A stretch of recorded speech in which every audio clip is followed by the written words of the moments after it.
ఏదైనా ఒక పెద్ద సూపర్ హిట్ అయిన బ్లాక్ బస్టర్ అయిన సినిమా పేరు మళ్ళీ పెట్టాలంటే చాలా ఆలోచిస్తారు, చాలా క్యాలిక్యులేషన్స్ ఉంటాయి. అంతకంటే బాధ అయిపోయినా పర్లేదు కానీ పేరు పాడు చేయకూడదని మీలాంటి వాళ్ళు అంటూ ఉంటారు. So how confident types? అట్లా కాదండి. అంటే ఇప్పుడు టైటిల్ పవన్ కళ్యాణ్ గారి టైటిల్ అయినా, సో ఈ కథకి brother and sister emotion, so తమ్ముడు అని పెట్టాం. కానీ ట్రైలర్ వచ్చే వరకు ఈ తమ్ముడు అంటే ఏదో ఒక ఫ్యామిలీ డ్రామా అనుకున్నారు. కానీ ఈ ట్రైలర్ వచ్చిన తర్వాత సో ట్రైలర్ చూసిన తర్వాత కథ ప్రకారం మాకు తమ్ముడు యాప్ట్.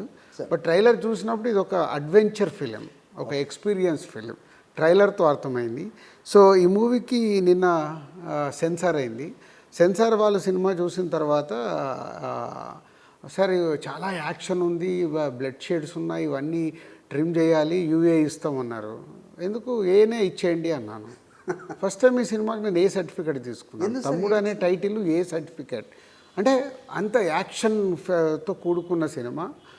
ఒక వావ్ ఫ్యాక్టర్స్ ఉంటాయి యాక్షన్ ఎపిసోడ్లో. అవి నాకు థియేటర్ ఎక్స్పీరియన్స్ కోసం చేసిందే. డైరెక్టర్ చెప్పినప్పుడు నాకు చెప్పాడు అదంతా.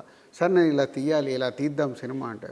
ఈరోజు థియేటర్ ఎక్స్పీరియన్స్ కావాలి ప్రేక్షకుడు. మేము థియేటర్లో వావ్ అనిపించాలంటే ఏ అయితే ఏముంది, యూఏ అయితే ఏముంది. సో అందుకే ఏ సర్టిఫికేట్ తీసుకున్నాం. అసలు తమ్ముడు టైటిల్ ఏంటి, ఏ సర్టిఫికేట్ ఏంటి, అక్కడే మీకు అర్థం అవ్వాలి. అంటే కొంచెం డిఫరెంట్గా ఆలోచించారా? అంటే మీరు చెప్పినట్టుగా థియేటర్కల్ ఎక్స్పీరియన్స్ గురించి. ఎస్ బికాస్ పీపుల్ అంటే ఏ ఇస్తాం అంటే కాదు సార్ యూఏ ఇవ్వండి అని అడిగేవాళ్ళు ఉన్నారు. అంటే అదే ఎస్పెషల్లీ మా బ్యానర్లో. సో మా బ్యానర్లో అసలు 1 or 2 ఫిలిమ్స్కి ఉంది ఏ సర్టిఫికేట్ అంతే, అవుట్ ఆఫ్ 58 ఫిలిమ్స్లో.